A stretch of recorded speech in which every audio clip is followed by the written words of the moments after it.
Dia sih orangnya keras. Didikan yang dikasih itu keras. Istri saya itu bukan tipe yang begitu. Dia tidak pernah mau suka kerumunan, dia tidak suka rokok. Ya tentu saya harus menggandeng wanita cantik dong dalam rangka marketing. Memang dari kecil, doktrin kita adalah harus jadi pengacara. Karena kan semua kan tahu lah kan, di dunia dewasa ini kan, semua orang pasti perlu pengacara atau perlu wataknya pengacara untuk bisa aman di kerjaan apapun.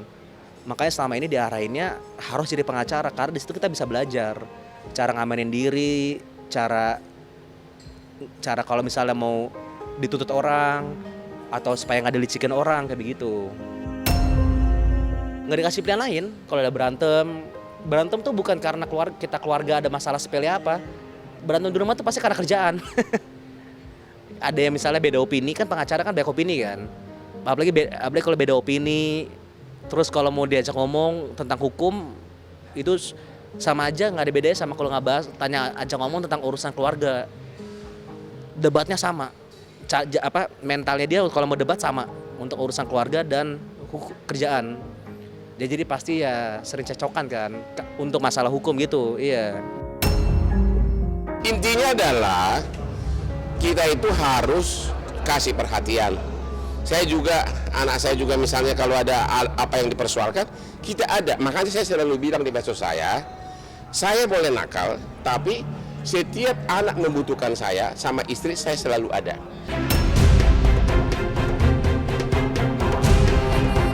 Menjadi seorang putra bungsu pengacara kondang tanah air, Hotman Paris Hutapea tidak membuat Fritz Hutapea terlena atas apa yang selama ini sudah ia dapatkan dari sang ayah. Usai terjun ke dalam dunia hukum, Fritz menyebutkan jika sang ayah kini menjadi salah satu pengacara idolanya. Fritz merasa bangga karena berkat sikap tegas sang ayah dalam mendidik ketiga anak-anaknya perlahan mulai membuahkan hasil. Ya, sepertinya ketiga anak Hotman Paris itu telah berhasil mengikuti rekam jejak sang ayah. Terlebih Fritz kini juga telah berani mengambil keputusan untuk melangkahi kedua kakaknya untuk menikah muda. Di sisi lain, Hotman yang kerap ditemani oleh wanita-wanita cantik pun nyatanya terus menuai sensasi publik dan menimbulkan berbagai macam perspektif yang buruk. Lantas, seperti apakah keluh kesah Fritz Hutapea atas segala sensasi yang selalu dibuat oleh ayahnya itu? Dan seperti apa pula curhat Fritz dalam mengenang masa kecilnya sebagai putra bungsu dari Hotman Paris? Saksikan selengkapnya hanya di Cumicam Indap berikut ini.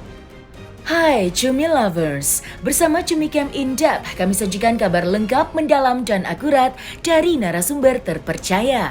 Dan jangan lupa untuk like, subscribe dan juga share channel YouTube ini.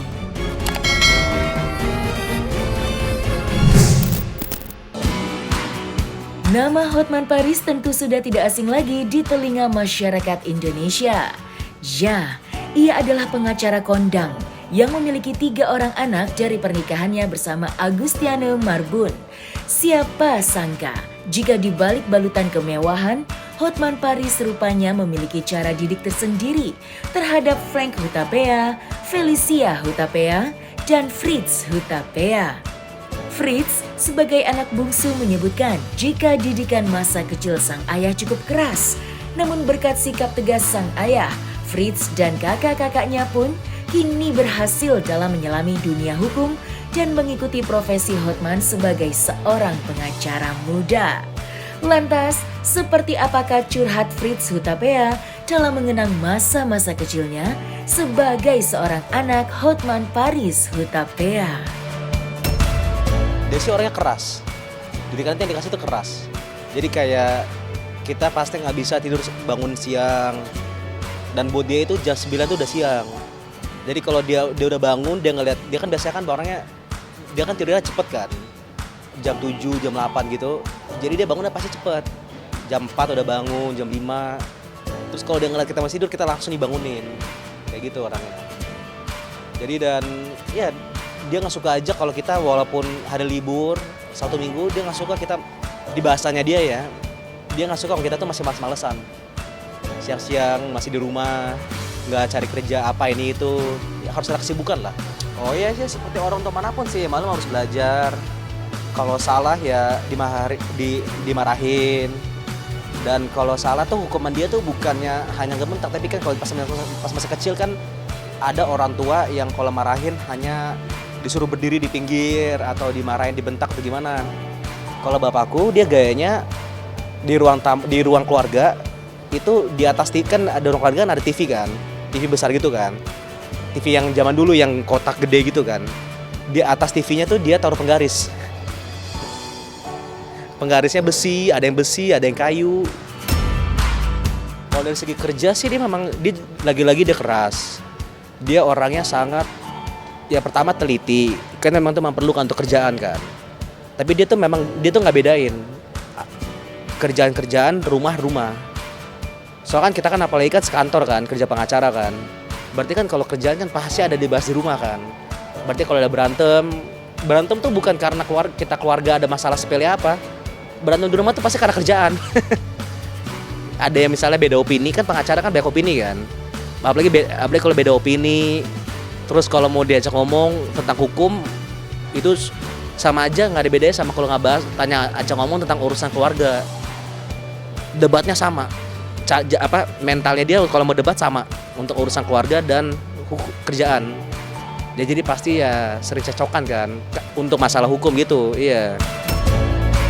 Kalau dari kecil sudah di arena hukum, ketika kita ditanya mau jadi apa susah, kita nggak bisa ada opini sendiri kan, karena dari kecil pikiran kita sudah dibentuk untuk hanya jadi pengacara. Mau usaha apa, usaha ini itu dulu sih susah kepikirannya, karena kan kita nggak tahu ngejawabnya apa. Kita sudah kebiasa dijawabin sama orang tua. Kalau ada orang nanya, yang jawab bukan kita tapi orang tua. Mau jadi apa? Pengacara. Oke, pengacara pasti kan, iya itu. Jadi susah kalau dulu kita ditanya mau jadi apa, susah sekali jawabnya. Karena kita nggak pernah bisa, karena kita nggak pernah, ya bukannya dikasih kebebasan sih. Wah ya bener sih, nggak dikasih kebebasan, tapi ya memang dari kecil doktrin kita adalah harus jadi pengacara. Karena kan semua kan tahu lah kan, di dunia dewasa ini kan semua orang pasti perlu pengacara atau perlu wataknya pengacara untuk bisa aman di kerjaan apapun. Makanya selama ini diarahinnya harus jadi pengacara, karena di situ kita bisa belajar cara ngamanin diri, cara kalau misalnya mau dituntut orang atau supaya nggak dilicikin orang kayak begitu. Jadi sih arahannya seperti itu. Sebagai contoh, abang saya dulu pas dia mulai kuliah dia ambilnya bukan hukum. Dia itu ambilnya bisnis ya, seingat saya di Amerika. Tiba-tiba dia di sana baru setahun. Bapak saya ke sana. Bapak saya pulang, berapa bulan setelah itu tiba-tiba abang saya pindah kuliah. Dia langsung kebuang setahun di Amerika, pindah ke Inggris untuk belajar hukum, untuk ambil hukum. Jadi memang dari dulu tuh kita memang di arena semua jadi pengacara. Kan dulu kan candaan dia kan apa? Kalau nggak dapat gelar S1 hukum, nggak dapat warisan kan? Sampai sekarang aja belum dapat sih, sama aja berarti kan? Anak saya kan 3 pengacara, 3-tiganya lulusan Fakultas Hukum dari Inggris. Bahkan yang cewek pernah lulusan Inggris dan juga pernah ke Harvard Law School. Sudah menjadi pengacara di kantor pengacara Inggris, ditempatkan di Singapura, dan sekarang dia lagi talk show di mana-mana tentang mental health. Jadi dia bukan hanya bicara hukum. Sedangkan yang Frank, itu Felicia putri saya yang kedua, anak saya yang pertama Frank itu lulusan London juga. Dia sudah lama sebagai pengacara bisnis juga. Dia malah salah satu tangan kanan saya di kantor. Cuma orangnya mirip ibunya, agak low profile. Itu yang saya agak sesalkan. Nggak mau pamer gitu loh. Pengen pamer gitu kayak apa? Ya itu mobil mewah saya aja banyak di garasi, dia nggak pernah mau pakai. Alasannya kenapa? Nggak pernah dipakai itu. Jadi biasa aja gitu loh, untuk apa? Putri saya beliin mobil Bentley harga puluhan miliar dulu, cuma sekali dipakai. Dia juga paling suka pakai mobil Alphard udah. Benar-benar contoh ibunya, nggak ada. Coba lihat di medsos mereka, nggak ada yang pamer, cuma gue yang pamer. Pamer dansa gue. Kalau yang kecil mungkin kayak bang. Yang kecil juga, yang kecil lebih parah lagi kalamnya, lebih parah kalamnya. Yang namanya Fritz, juga lulusan dari Inggris. itu lebih parah lagi, lebih kalam lagi. Tapi semua lawyer gitu, semuanya nggak tahu gen biologis ibunya turun. Itu bukan saya. Keluarga tuh mentalnya kayak begini, kayak kita ada masalah kita urus sendiri. Jangan bergantungan sama orang. Ya agak keras lah ya.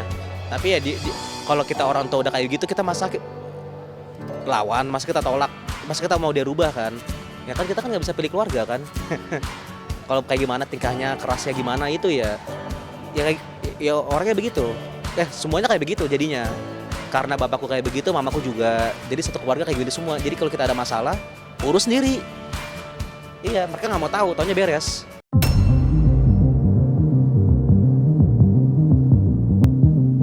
Mengemban nama anak dari Hotman Paris Hutapea nampaknya bukan hal yang mudah bagi seorang Fritz Hutapea dalam lingkungan pendidikan maupun sosialnya. Selain gemar pamer kemewahan, Hotman juga kerap membagikan potret dengan wanita-wanita cantik di akun sosial media milik pribadinya. Tak ayal, pengacara kondang itu pun menjadi bahan perbincangan publik. Meski begitu, Hotman Paris nampaknya akan menambah beberapa asisten pribadinya lagi. Istri Hotman Paris, Agustiana Marbun, ternyata mengaku tidak pernah merasa sakit hati diperlakukan demikian. Alih-alih ingin menghindar, Agustiana justru tidak ambil pusing dengan komentar nyinyir netizen tentang suaminya itu. Lantas, seperti apakah curhat Fritz Hutapea tentang segala sensasi yang dibuat oleh sang ayah? Dan bagaimanakah pula keluarga sejauh ini dalam menyikapi hal tersebut? Saya udah saking kebiasaannya udah pasrah aja. Ya bukannya saya ngejelekin dia, tapi kan seorang anak dari kalau pergi sekolah kan dia kan sekolah nggak cuma dia doang kan, banyak orang lain kan. Orang lain ini kan punya orang tua sendiri, punya HP sendiri, bisa baca berita sendiri kan. Jadi ya bukannya aku mau ngomong gimana, tapi tinggal silakan para penonton atau para netizen atau siapapun yang denger ini tinggal mikir sendiri aja. Kalau bapaknya kayak begitu, masa anaknya kalau sekolah, masa ya orang sekitarnya nggak ada ikut ngomong, nggak ada yang nanya-nanya bapaknya bertingkahnya gimana ini itu. Dan ini bukan pas sudah dewasa loh ya. Ini ketika baru SD, SMP loh. Ini dia nih, umur berapa? Tahun ini 16. Hah? Baru 16? Ya. Asli nomor berapa? 26. Hotman baik nggak? Baik banget. Baik banget? Pernah nggak kau saya rayu? Enggak, masih sekolah dong, Bang. Bayar masih kalau dia lagi kos. Ini Asmiro berapa? 18. Wow. Dia sarjana hukum, sebentar lagi notaris.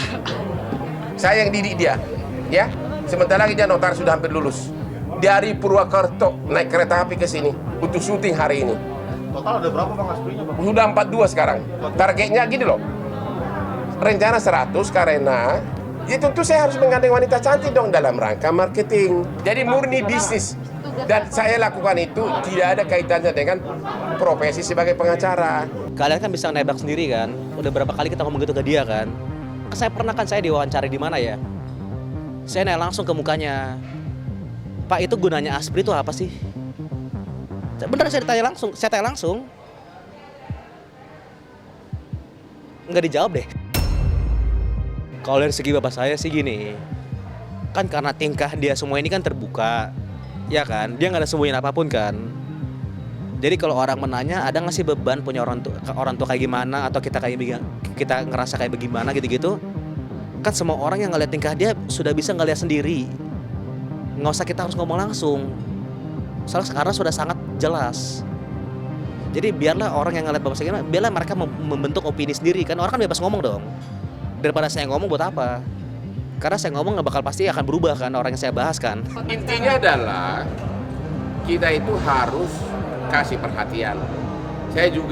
Anak saya juga misalnya kalau ada apa yang dipersoalkan, kita ada. Makanya saya selalu bilang di medsos saya boleh nakal, tapi setiap anak membutuhkan saya sama istri saya selalu ada.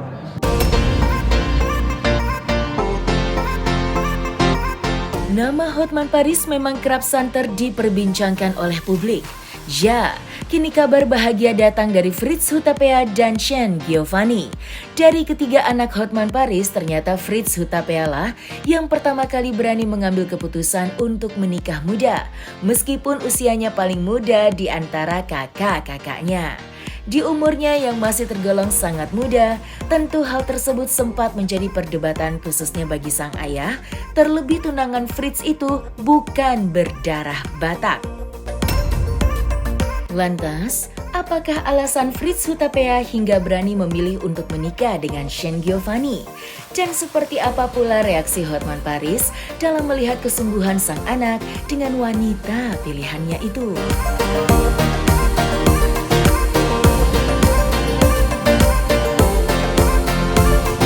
Ya pasti kan untuk sopan santun kan sebelum aku ngelamar harus orang tua ketemu orang tua kan. Aku udah ngomong dulu ke keluargaku. Aku udah siap, aku mau ngelamar Fani. Ya kan, ya mereka kan pasti kan pertama kan ya gimana, mereka kan ngira seharusnya paling tua duluan kan, masa paling kecil duluan. Tapi kan makanya aku udah ngomong gimana, ya aku maunya menikah. Ya aku paksa, aku keras terus aja. Akhirnya kan mereka oke, dan akhirnya mereka datang.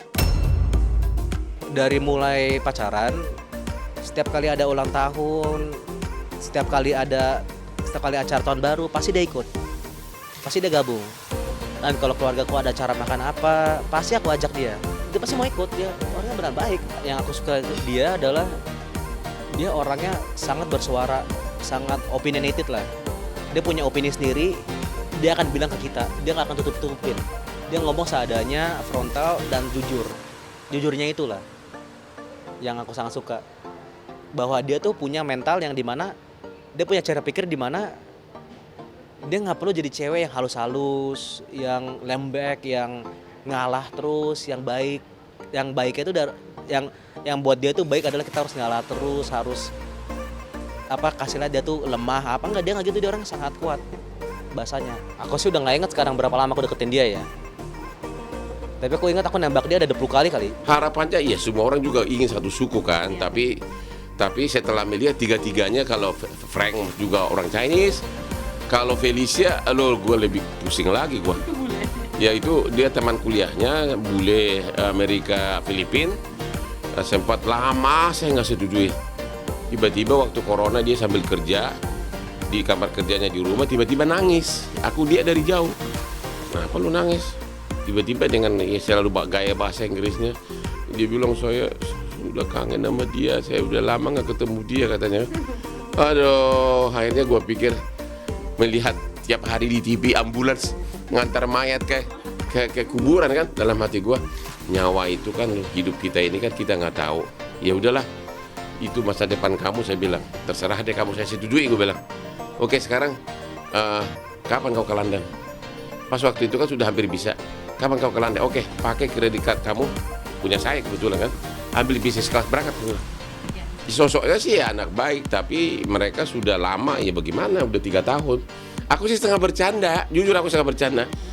Lu tahu nggak sih, lu itu kesetiaan itu baru ketahuan saya sudah kau tes kemana-mana, gue bilang.